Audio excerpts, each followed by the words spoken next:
Hey, I'm Randy Unger, New York City's go-to film enthusiast. Every week I dive deep into the world of cinema with special guests from the New York City film scene. Whether I'm interviewing industry insiders or comparing the latest releases, there's always something for every movie lover. Join me as I explore the magic of film and discover what makes these movies unforgettable.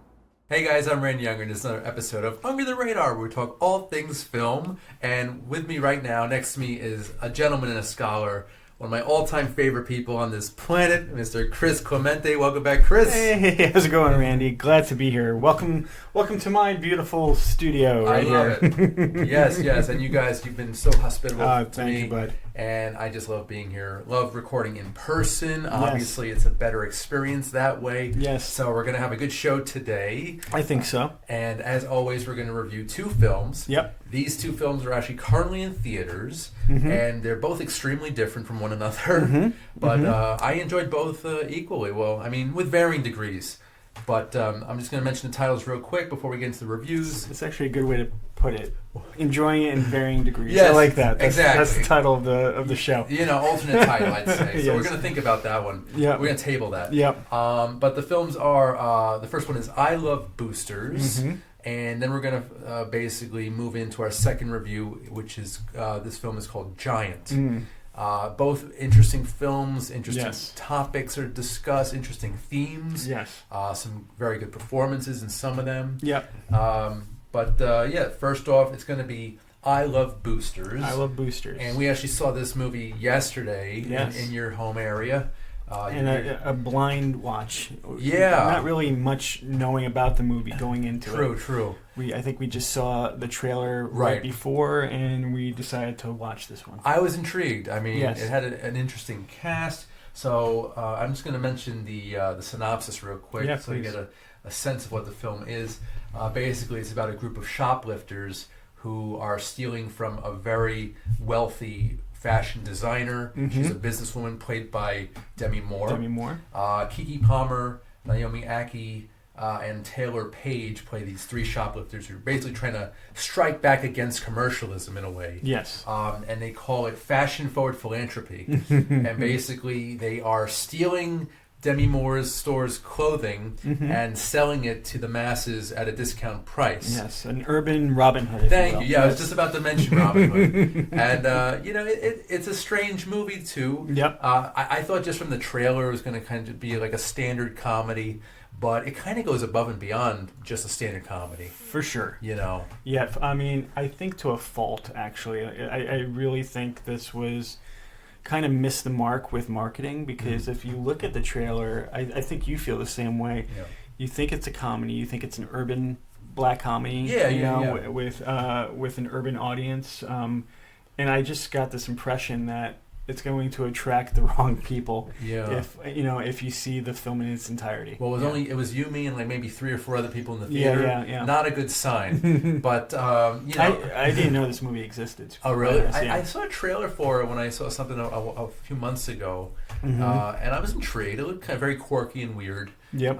But this movie is even quirkier and weirder than I even expected. Yes. I want to credit the writer and director Boots Riley. Yes. Who he did a film a couple years back that I actually really enjoyed, and that one was called Sorry to Bother You. Yep. Back in 2018, and that actually had it had a star in it who has a supporting role in this.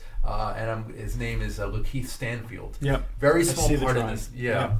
Yep. Small but impactful. Yeah. And a very strange scene if you know what I'm thinking about right now. Yeah. Strange is putting it mildly. Yeah. Yes. So after we left the screening yesterday, you did mention Everything Everywhere All at Once. Yes, I am very much reminded of that movie. Yes. And I think you hit the nail on the head with that comparison. If you told me that we were watching a Daniels movie, yeah. I would say yes, we're watching a Daniels movie. It felt like it was so quirky, and quirky's putting it mildly. It's just, I would say bizarre is the right word. You literally think you're going into a comedy, and it just gets weirder and weirder and weirder, which I think is the intention. Sure, of course. But it is definitely, I think, not marketed to like that. So I think you're in for a definite surprise if you don't know that this takes you places. I'm pretty sure this is going to develop over time a very strong cult following. You think? Because I don't think mainstream audiences are ready for this type of movie, or even can. I don't want to insult modern audiences, but this movie, I mean, this went over my head at some point. You bring a good point, though. Not to divulge outside the review, but what does it mean to have a cult following nowadays? You know, are attention spans supportive of a cult following? You know, do movies have legs outside of what we see on our couch nowadays? So I would love to have this movie have a cult following. I feel like people just, you know, kind of forget things at a faster pace nowadays. Well, you do bring up a good point of the cult following of certain movies. Many movies that over a couple of years they kind of go out of style, or people kind of forget about them. But then there's this underground movement of film fans that might discover I Love Boosters and be like, this is actually really a really good. It's a smart. It is a smart movie in some respects. I think it's too smart for its own good. Yeah, I really think so. Yeah. And we can get to it more. Yeah.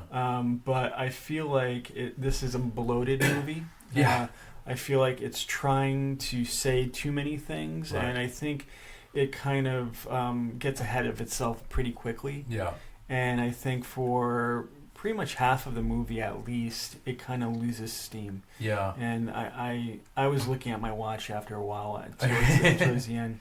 And lots going on, and that's it. It's not the fact that there was too little or it's boring. I think it's just too much to keep on top of, and I just feel like they didn't know where this movie was going, how it was ending, and how to really, you know, make it into a movie package. I think if they kept it as a straightforward comedy about shoplifting and the mentality of crime and stealing, you know, why are people kleptomaniacs? Yes, why? Right. Good, right. It's the why. That's, you know, I want to agree with your statement, but then again, if we don't have this weird movie and where it goes, then it's not what it is. You know, it's not just a comedy. Right. It's a sci-fi movie. It's a, you know, but it kind of turns into a sci-fi movie halfway. Kind of like a side note, Sinners was like a period piece. Right. Then it becomes this straight up vampire horror action movie. Right. But this movie's got way too many genres coming left and right. It also feels like The Substance a little bit. Yep. Not just another because Demi Moore, but not just because it has Demi Moore, but you know, that was a statement movie about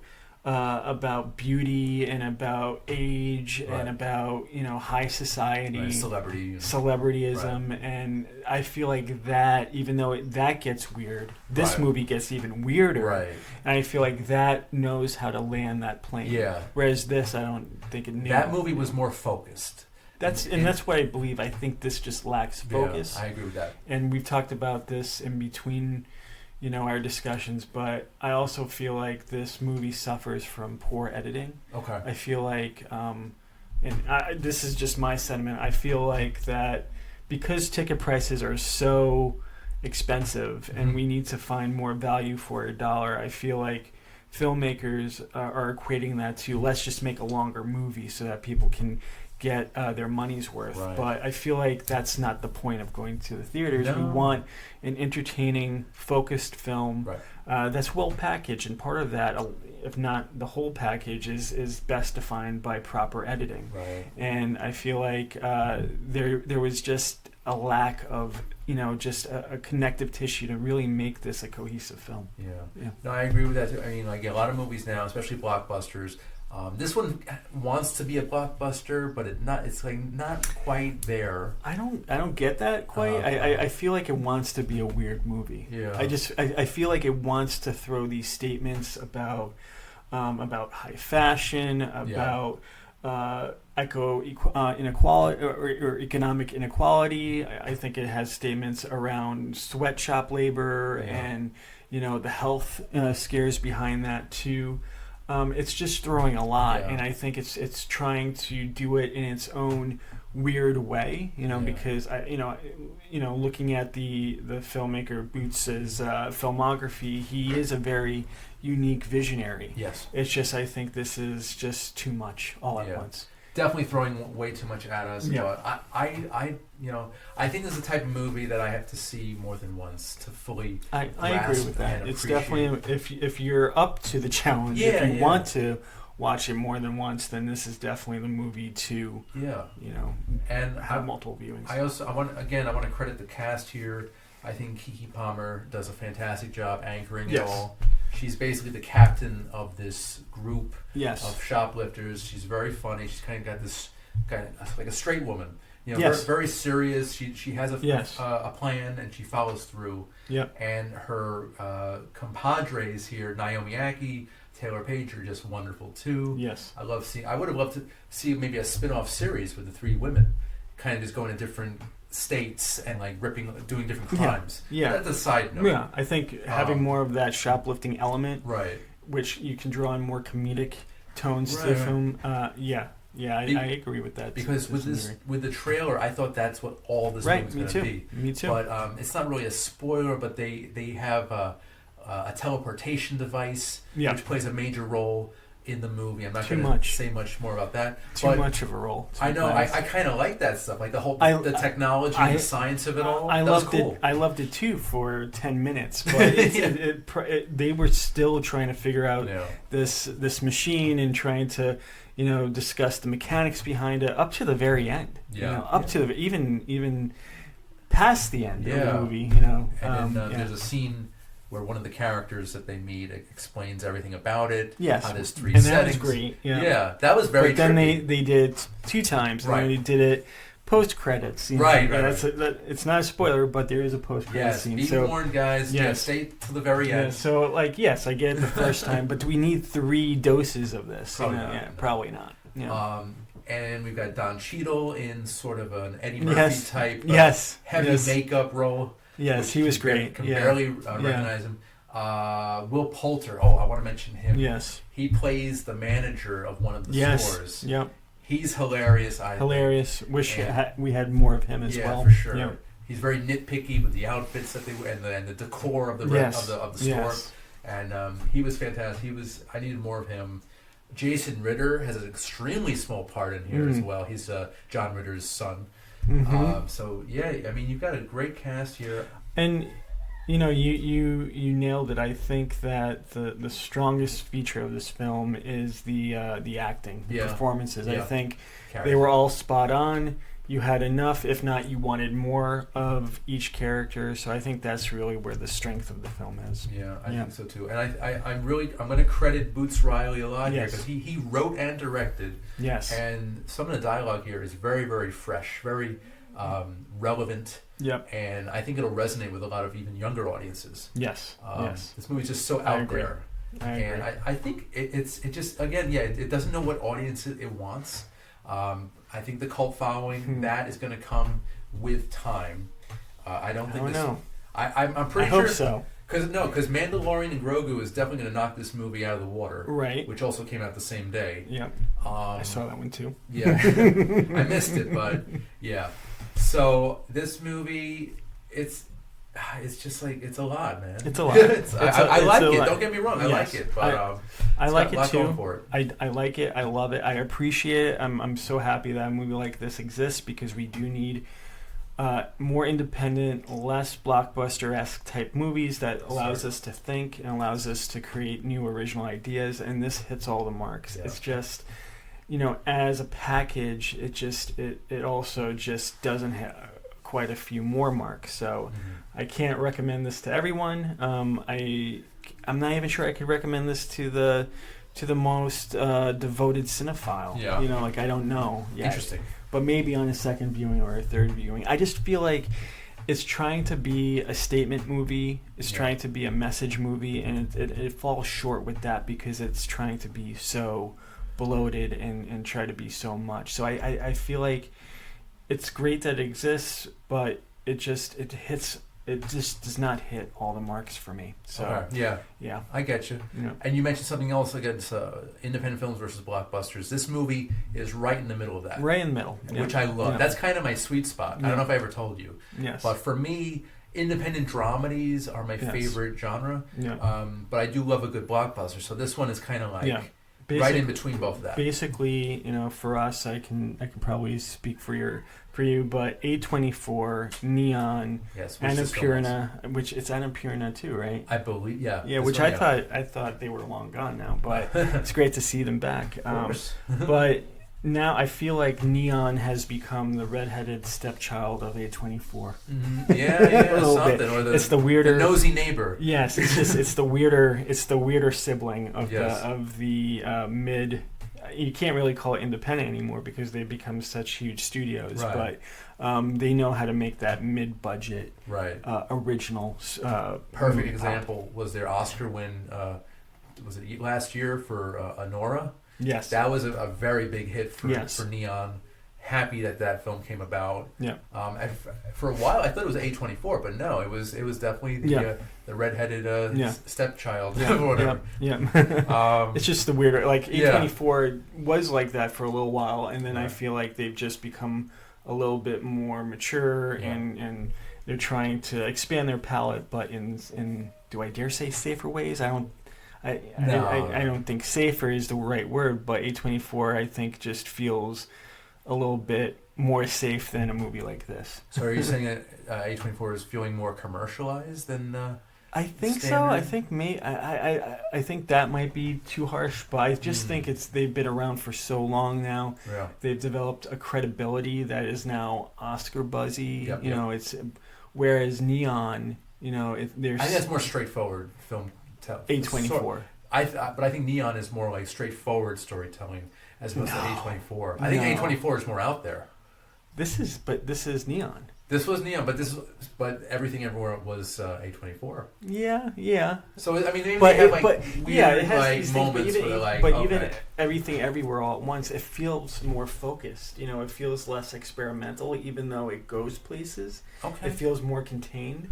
I think both films are kind of evenly matched, to be honest. Yeah, I think we're plucking hairs a little bit, but I think I think Neon is like just taking these weird stabs now, here and there, where this really falls into that Bandcamp. Yeah, it's a strange one for sure, and I do hope it finds an audience soon. I don't think it'll be in the movie theater in the next few weeks, to be honest. But down the road, cult status. You can quote us right now. I hope so. Yeah. I just don't know what cult status means in 2026 anymore. Good point. I don't. I feel like if you look at the top 10 in Netflix, there are blockbuster movies from like the 80s and 90s that are, being looked at again and becoming part of the top 10 that have more of a cult following because there's no way to gauge it. There's no way to determine what a cult film will be and what that film will be. No. I hope it does. I want to believe in this movie like I believe in aliens. I hope they exist. I hope this, has a cult following. Hopefully we'll have teleportation in the future. Yes, and that device. That would be interesting. I think they did a good job, demonstrating what that might look like. Yeah, it's cool. It's definitely unique. I've never seen a teleportation device viewed as such. So. A handheld one, mind you. The only other time I could really think of, aside from the Spider-Verse movies, would be 1986 The Fly. Yes. That was pretty based in reality, that technology. Yeah. So this movie too. Yeah. I love boosters. So. I would say I like boosters. Yeah. I wish I loved boosters. They should retitle that, yeah. Rename it to I Like Boosters. No, I really like boosters. Yeah. So you probably like it more than I do. Probably, yeah. Cool. But can't go wrong with that cast, and can't go wrong with Boots Riley, who knocked it out of the park. Great. Yeah. I'd say he did a great job. A great visionary. And very creative look from him. Yeah. So guys, check out I Love Boosters, and that is currently in theaters. Check it out. I think it needs to be seen on the big screen. I think that benefits. I agree. Because there's a lot going on, and you really don't want to miss anything because it's pretty good. Yeah. Pretty good. Pretty good. Yeah. All right, so now we're gonna switch gears to a movie. Really making that right turn into a little bit safer. Yeah, for sure. This movie is more grounded in reality because it is actually based on a true story. Yeah. It is called Giant, and it is basically a boxing drama, which focuses on. focuses on a young boxer from the early 90s. This is Prince Nassim Naz Hamed, who is a British Yemeni boxer who's now retired. And in this movie, he is trained by an older Irish coach played by a wonderful Pierce Brosnan in a role that was, I think, made just for him, because he knocked it out of the park here. This was a literal knockout, I must say. I agree. Everyone knows Brosnan from, of course, James Bond, Mrs. Doubtfire. Yes, almost unrecognizable. Yeah. They made him look older. I mean, he is true to the character, the real life character, the trainer. Yeah. Sorry, his name is he passed. Brendan Ingle. Yes. And basically ran a boxing gym in a small town in Ireland. Yes. And this was, I think he was around from the 80s up until the early 2000s. Yep. And he trains this young boxer from the age 8 up until mid 20s, I think, or late 20s. Late 20s, yeah. And he basically makes him a star. He's a boxing champion in the featherweight division. Yeah. Featherweight and I think flyweight too. And Chris, I want to talk to you about, because I know you have a better, you know more about boxing a little bit. I wouldn't call myself an expert, but especially during this time period, I loved watching boxing, and Prince Nassim was definitely like the go-to boxer. He was like the modern equivalent of Muhammad Ali for our generation.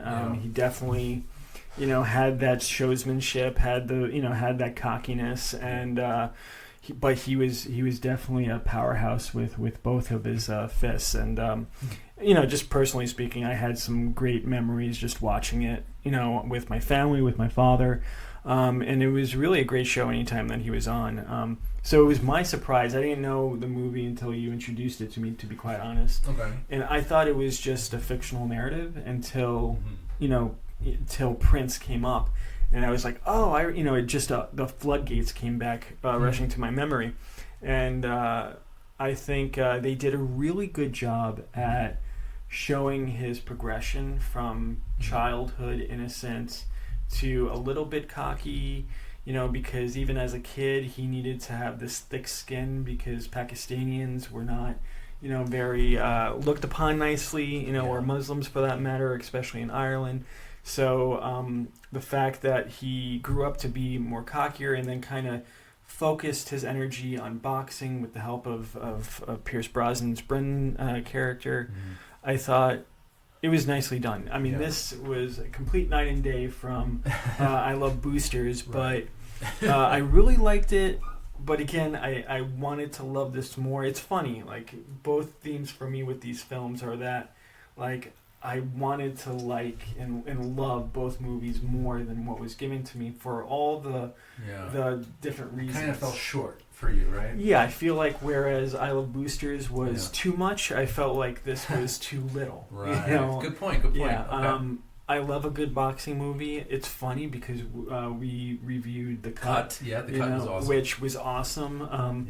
And just looking back at Rocky and just it just seems Raging Bull. This is definitely not Raging Bull, mind you.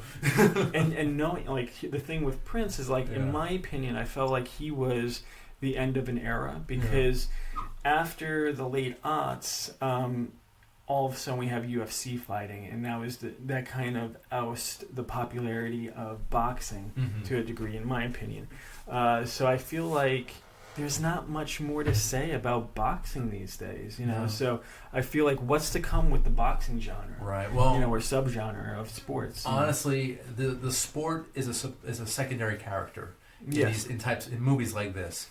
This was all about Brosnan and the star who played Nas, Amir El Masri, who honestly, as an actor, I don't think he was that good particularly. Yeah. I think they could have picked a better actor to portray Nas, but I think he was fine. I think I could see that. Yeah. I think he portrayed a cocky SOB. He did pretty well. He did.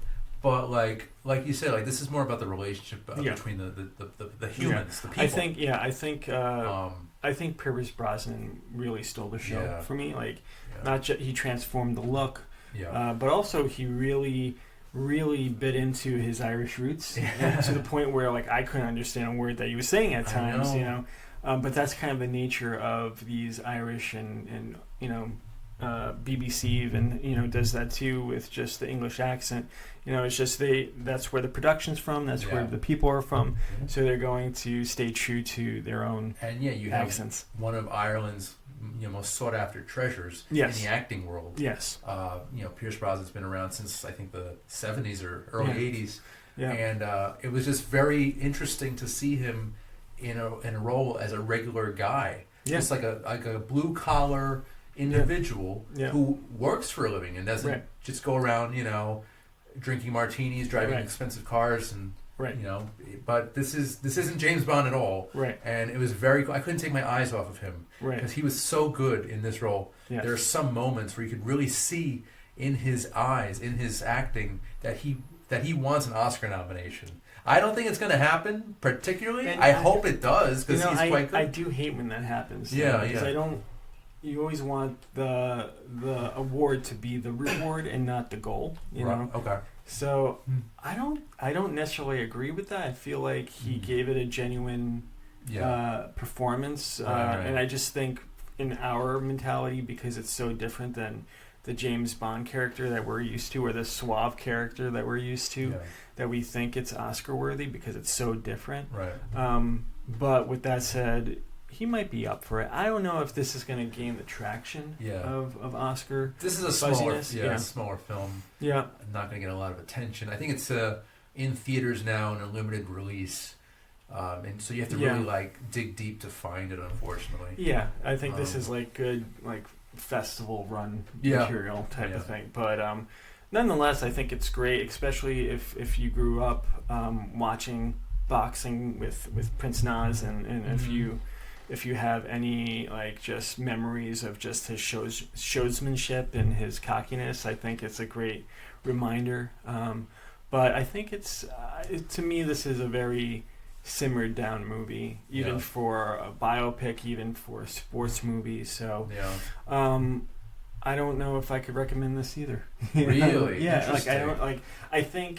I think I would recommend it just for the wow factor of Pierce Brosnan looking completely different. He's really the only main takeaway I could think of, really. Yeah, me too. Me too. I agree with that. But I've loved Pierce actually since before James Bond. He had a very good part in Mrs. Doubtfire. Yes. 1993, playing opposite Robin Williams. It's very, very funny. Yeah, and I always like to see. It's funny. I look back sometimes with our James Bond celebrities. I could see that a lot with Daniel Craig, where in between or after James Bond, what material do they do? And sometimes their best material is in between. Yeah. Or an actor that does a franchise. I could say the same with Christian Bale in the Batman franchise. Sure. Into the Furnace was, I think, one of his best films. And, okay. Yeah. Or with Daniel Craig, I love... the Knives Out are great. Yes, I think he's great in that. Or even, in between, he did Logan Lucky, which I think... that's good. Which is great, you know. So, looking at Pierce Brosnan, I really enjoyed him in The Matador. I thought, he played a spyish or a retired spy, but, he was very quirky and very, just... not your typical suave guy. When he goes against type, when any actor goes against type, it's really something special. Yeah. And so many actors do that, like you said, later in their careers. Yeah. So I think this is a great example of that, of just kind of going outside that box, that bubble. And we talk about these renaissance that these actors are having. Mm-hmm. I feel like Pierce Brosnan's having a renaissance in a very quiet way. He's doing Mobland, right? With Tom Hardy. That's right. He's doing The Murder Club, right? With I haven't heard of that one. He's doing it with Ben Kingsley and here in Helen Mirren. They're in a retirement home and they're solving murders. So it's he's definitely picking some interesting roles in this part of his career. So and I think this is just part of that. So. Well, when it's later in your career, you have more options. You've been around a while. Sometimes you don't. From what I hear in a lot of these interviews, it's especially older female actors, like sometimes things aren't coming your way because you're past your prime and you're known for a certain thing, and, but you want to work. So sometimes just doing a complete 180 and doing things that are completely different than what you're used to is the avenue to go. Of course. Yeah. And another actor who we're going to discuss on the show next week, Nicolas Cage. He's always unpredictable and exciting, and we look forward to talking about him. Yes. But I love it when actors do that. Yes. Brendan Fraser, we're big fans of that actor too. Yeah. He's definitely changing it up a little bit in his renaissance. Yes. So happy for that. Yeah. Giant. It's in theaters now. I would recommend it. And again, Pierce Brosnan knocks it out of the park. The rest of the cast is okay too. It's funny. I wanted to mention something kind of random, but Toby Stephens is in Giant alongside Brosnan, and I think the last time or one of the first times was Die Another Day. They were on the screen together. Yeah, you mentioned that. Yeah, he played the villain. It's funny. That was a great scene. Yeah, it was a small terrible movie. But no, I meant in the Giant when they kind of visit. Prince and Brendan Cohen visit their promoter, or they're trying to hire the promoter, and the promoter gives him a big pitch and kind of tells him things to come, like the millions that he's going to make and the Ferraris that he's going to drive, and he kind of creates that spark. So I just thought it was pretty cool that they reunited. You always love a good reunion. I do, and this was like almost 25 years later. Yeah. Because Die Another Day was 2002. Yeah. And that was the last time Brosnan donned the James Bond persona. Yes. And side note on James Bond, I just want to mention that Pierce Brosnan was actually the first Bond that we grew up with. Like you and I, we were about 10 years old. Yes. When GoldenEye in theaters. He was the existing Bond at the time. Like before that, I would watch all the James Bond films on TBS and all that. Yeah. But Brosnan was the new Bond. Yes. He was the fresh Bond for us. Yep. So I just want to mention. And I know a lot of people, especially if you grew up with the older Bonds, there was a love-hate relationship with Pierce Brosnan's Bond. But okay. I kind of, in my subconscious, always believe that he makes the quintessential Bond. He is James Bond. Physically, his voice, his look. He's suave. Yeah. Kind of different from Roger Moore, who was more kind of cartoonish. Yeah. He was also suave, but in a different way. Right. They were all suave. They're definitely different from like Daniel Craig. Craig brought kind of a realism to the role, I'd say. Made him kind of a regular guy. Right, and also physically different too. Yeah. But Brosnan, I think he did a great job. He did 4 Bond films, and I think only 2 of them were really good. Mm-hmm. There's some film critic. There's a film critic friend I'm not going to name right now who will disagree with me and say that The World Is Not Enough is actually a good movie. It's not, in my opinion. But that's another episode. No, just now you're making me think. Actually, Die Another Day was my first date. First date movie. Yeah. Cool. My first date ever. Was Die Another Day. Yeah. Such a bad one. But I'm sure the experience. It's what was planned. Okay, fair enough. That we could get into. Yeah. It had a great score by David Arnold. He did. I think he did 3 of the 4 Brosnan films. And Eric Serra did GoldenEye. But again, that's a separate episode. We're not gonna get into that. I recommend Giant. And Chris. So? Compared to I Love Boosters, I recommend Giant a little bit more. For me to recommend a movie, I gotta have goosebumps with the movie. I gotta really have some love for the movie, and I like the movie, but I can't unless you grew up with Prince Nas or you want to see a transformation from Pierce Brosnan. I can't thoroughly recommend this movie. The only way I can recommend it is in comparison to I Love Boosters, if you want something a little bit more tame. But if you're going to the movies this weekend, I would say go see Mandalorian vs. Grogu. And that's not because I'm necessarily a huge Star Wars fan. It's just I think you'll be a little bit more pleasantly. Yeah, I guess surprised. I didn't see it yet, but I think that would be more of a crowd pleaser. Yes.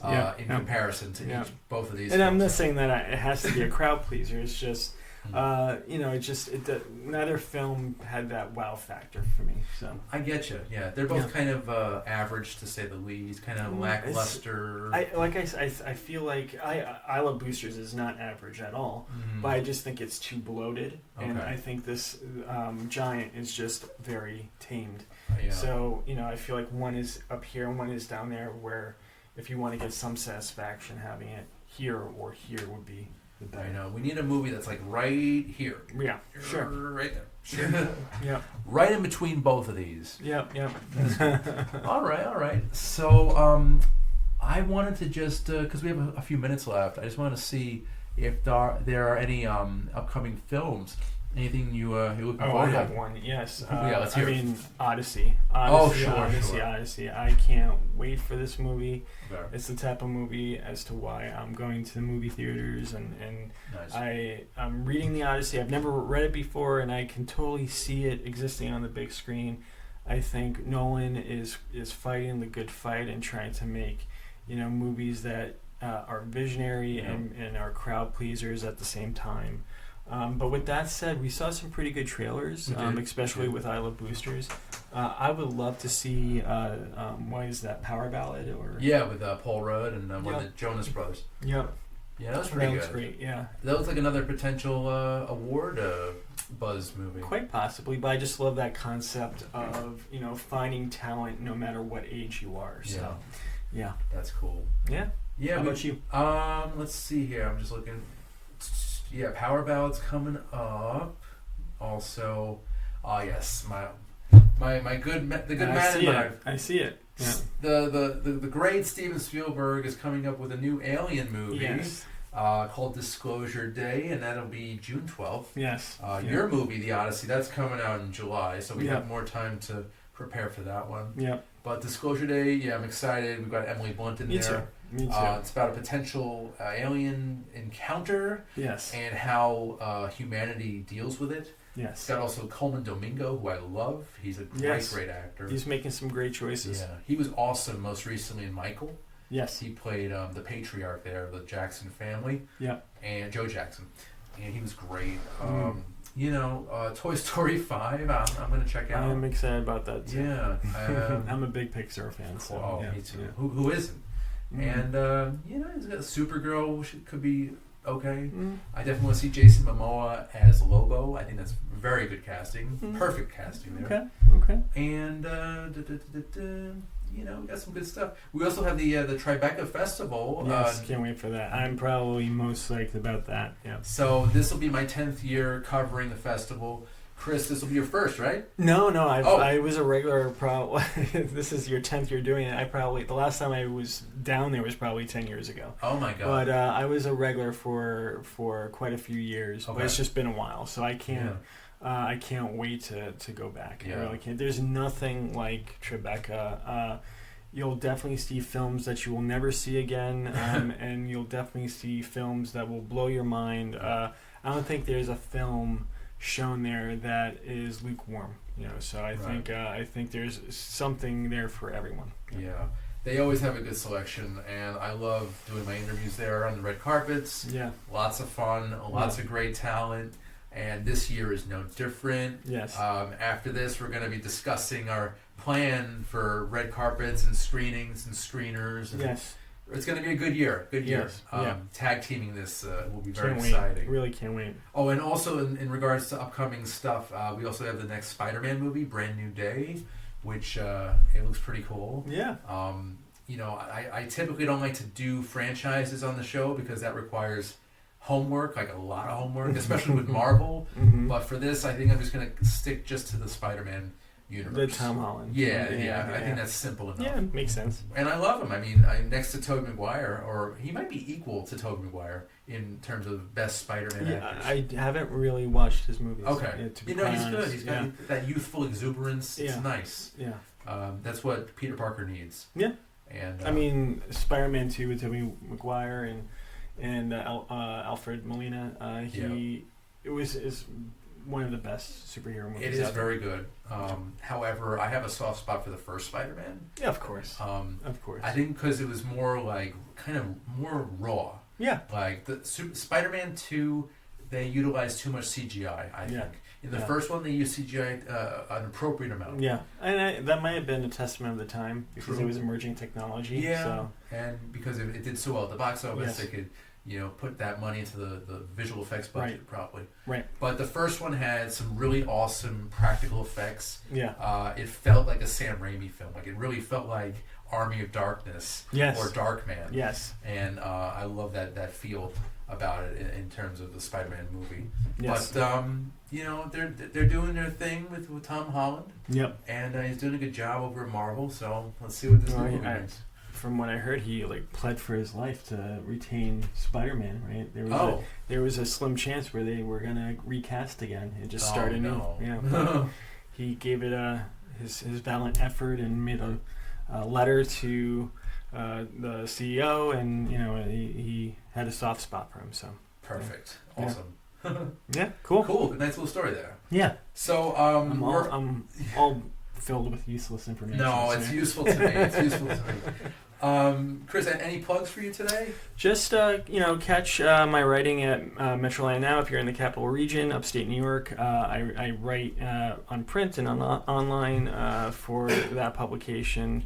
I do a whole mess of arts and entertainment with them: film, theater, music, and if you are in the Capital Region, or if you're not, if you just want to see what's going on in the world of entertainment, go take a look at metrolandnow.com. Awesome, man. Everyone's proud of you. Oh, thank you. A lovely author and thank you. journalist. It's really exciting stuff for you. And I know you got a recent award, right? I did, the whole publication, Metroland Now, got an Eddies, which is the Capital Region's Emmys, kind of. Nice. We got a publication for Best Entertainment and Music Publication, so yeah. Awesome. Yeah. Congratulations, sir. Thank you. And as for me, you can check out Unger the Radar, the video portion of this podcast on Manhattan Neighborhood Network, MNN, every Monday at 11 a.m. Eastern. Also, you can check out the Unger the Radar podcast on Spotify, Apple Podcasts, and wherever you listen to your podcasts. And as always, feel free to subscribe to the Unger the Radar YouTube channel. And that about does it for this episode. Yes. Chris, thank you, sir. Thank you, sir. This is amazing. You're actually here. This is me. I couldn't. This is not AI. This is real. Okay. This is me. Yeah, love being in person with my guest critics. No, thank you, bud. And you're not just a guest critic. You're a good friend to the show. A great friend to me personally. Yes. And Yes. I just Likewise. love you. I love you, man. Love you too, man. Yeah. So, guys, this has been Under the Radar. I'm your host, Randy Unger, where we talk all things film. We'll see you next time. Take care. Bye-bye.